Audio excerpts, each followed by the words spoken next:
Bonjour à tous et bienvenue pour une nouvelle vidéo sur l'apithérapie. Cette fois-ci, nous parlerons de l'infiniment petit d'une façon toute spéciale reliée au pollen. Oui, bien sûr, le pollen, on sait, le pollen a beaucoup de bienfaits. Donc, manger le pollen, c'est très bon pour la santé. Évidemment, on va toujours rechercher un pollen frais congelé. Mais quand on est apiculteur, quand on s'intéresse vraiment à l'apithérapie et qu'on est passionné, il y a un monde de possibilités qui s'offre à nous. Et une de ces possibilités, c'est bien sûr de connaître notre environnement, connaître les plantes autour de nous et connaître finalement quel pollen est-ce que l'on récolte, quel pollen est-ce que l'on mange. Et pour ce faire, une des façons extrêmement agréables que moi personnellement je pratique, c'est que quand je récolte le pollen de mes ruches, eh bien, j'observe autour de moi dans la nature chaque jour, on récolte tous les jours pour qu'il soit le plus frais possible, on récolte et on congèle chaque jour. Donc j'observe dans la nature autour de moi quelles sont les plantes en fleurs et je prends de ces plantes, des fleurs de ces plantes, quelques-unes, et je vais analyser leur pollen au microscope. Analyser, non pas analyser, mais simplement observer, voir, prendre les photos de ce pollen au microscope. Je le fais donc sur les fleurs qui sont sur les plantes qui sont en fleurs, en floraison, au moment précis, au jour même où je récolte le pollen des ruches. Et je prends aussi le pollen des ruches que les abeilles ont récolté et je les compare au microscope et je trouve les matchs, les correspondances entre les deux simplement. Donc, c'est un travail fascinant parce que ça nous dit vraiment précisément où est-ce que les abeilles vont, où est-ce qu'elles vont récolter finalement leur miel, leur pollen. On le voit, moi je fais ça quotidiennement. Donc évidemment, je ne vais pas faire les observations au microscope chaque jour parce que quand même ça prend un certain temps, mais je le fais régulièrement pour avoir une bonne idée des pollens parce que les pollens que les abeilles récoltent vont varier. Non pas tous les jours tellement, parce qu'il y a toujours certains pollens principaux dans les pollens qui sont récoltés. Ils vont varier, on va dire, en moyenne à toutes les semaines, à toutes les 2 semaines. Il va y avoir vraiment des changements importants dans la source florale du pollen qui est apporté dans les ruches. Donc voilà, c'est une façon fascinante de faire. Et ce qui est encore plus intéressant, c'est qu'au niveau de la consommation du pollen pour la santé, donc en apithérapie, évidemment que chaque source florale de pollen a des propriétés particulières. Et donc, quand on sait exactement que les abeilles récoltent tel pollen, eh bien, si on étudie ensuite, on va voir dans la littérature, et puis si ce n'est pas écrit encore dans la littérature, on fait les recherches pour savoir mais quelles sont les propriétés particulières de tel pollen. Eh bien, on sait exactement la qualité finalement du pollen que l'on a, à quoi ça va être spécialement utile, etc. Il n'y a pas que les qualités du goût qui vont changer, de la couleur qui va changer, mais aussi donc les propriétés qui vont quand même varier. On sait que le pollen va toujours rester un aliment très riche en protéines, en vitamines, en minéraux, puis aussi, s'il est frais congelé, là, en vitamines aussi, et en probiotiques, prébiotiques. Donc ça va dépendre évidemment de la qualité du pollen, comment bien vous le récoltez, puis comment vous le conservez, évidemment.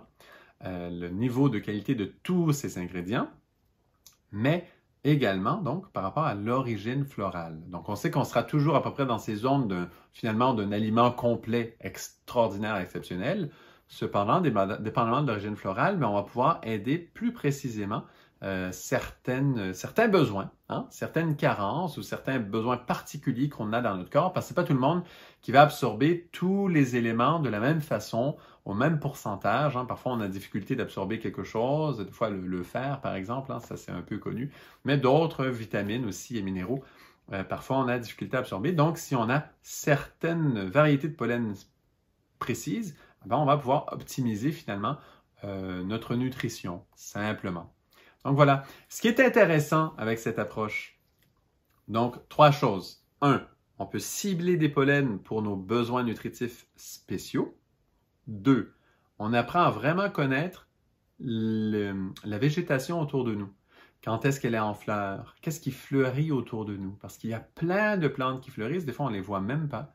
Mais quand on fait ce travail, finalement, on est très sensibilisé et c'est une aventure exceptionnelle. Moi, en tant qu'apiculteur, là, ça fait 2 années que je le fais assez régulièrement, cette année encore plus que l'autre d'avant.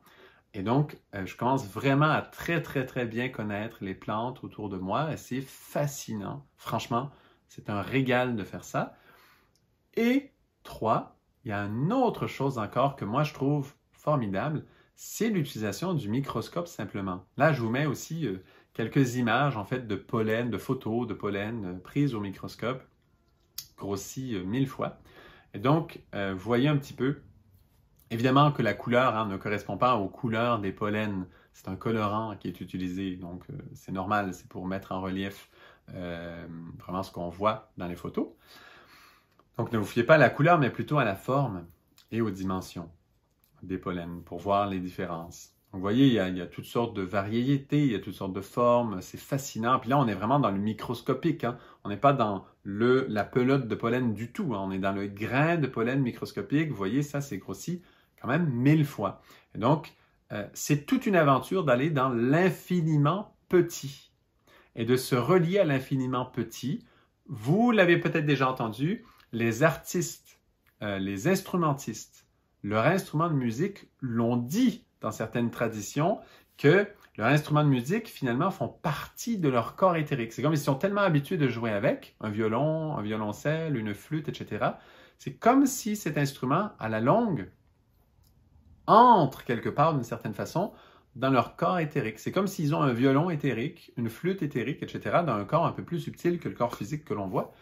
Et on a ça qui se développe. Eh bien, quand on travaille avec des outils, moi j'aime beaucoup l'astronomie, puisque j'aime beaucoup l'astrologie aussi, eh bien, pareil avec le télescope, c'est pareil. On développe. C'est comme si on développe un télescope, ou dans ce cas-ci, dans le cas présent, un microscope, dans notre corps éthérique, plus on travaille avec. Moi, je suis un petit peu encore au début, là, je n'ai pas trop de prétention à ce niveau-là, mais c'est comme si, quand même, je le sens déjà un petit peu, j'ai un certain vécu avec un outil, un instrument qui nous permet de voir dans l'infiniment petit et de voir des dimensions aux choses qui nous entourent, qui nous sont cachées, et de voir l'infiniment petit, de s'en préoccuper, et ça nous aide à identifier certaines choses, à reconnaître certaines choses, à être connectés à la nature qui nous entoure. Et voilà, c'est une partie de ce travail relié à l'apithérapie, bien sûr, pour les bienfaits des pollens. Ça, extérieurement, ça se comprend très facilement.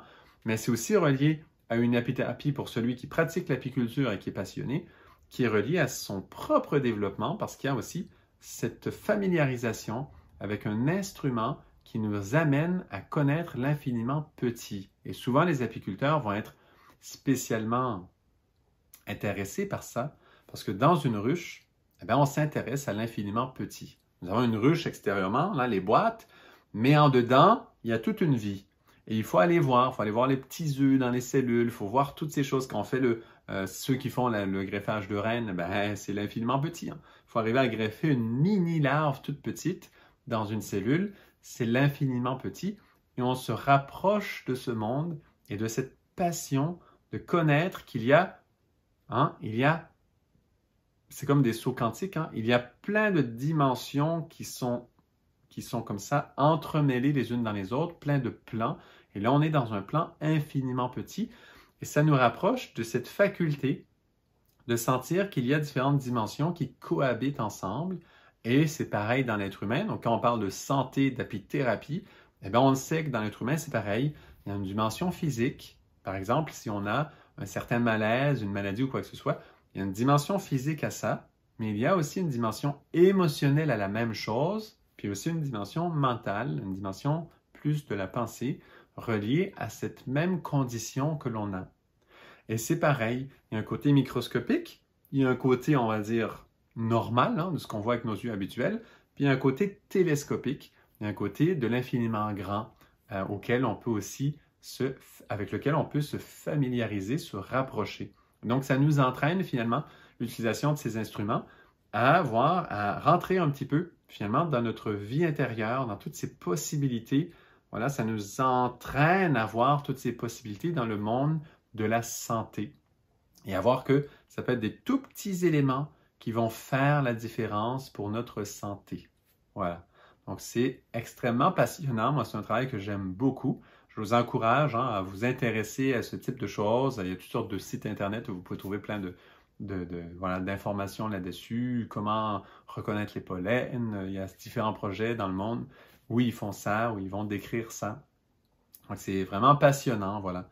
Donc, merci beaucoup pour votre écoute et j'espère que c'est une source d'inspiration parce que, franchement, on a touché certains sujets qui passent comme ça rapidement, mais qui sont fascinants. Donc, l'utilisation, entre autres, juste pour résumer, des instruments, mais par rapport à notre propre corps éthérique, comme d'inclure en nous certaines facultés, comme celle d'avoir cette prédisposition à regarder l'infiniment petit, et avec le microscope, mais aussi ce lien avec la nature qui nous entoure et voir sans cesse, être conscient des plantes qui sont en fleurs. Où vont les abeilles? Quelle est la partie de la vie qui nous entoure, qui est en train d'être en fleurs en ce moment, qui nourrit tous les pollinisateurs? Quelle est cette vie?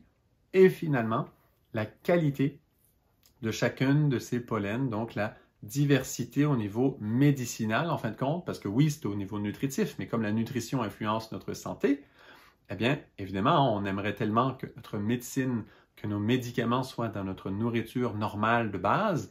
Eh bien, avec le pollen, on approche vraiment ce niveau-là parce que justement, ils ont des influences différentes, les différents pollens. Donc voilà, merci beaucoup pour votre écoute. J'espère que ça a ouvert certaines lumières en vous et certains intérêts. C'est vraiment le but de cette vidéo.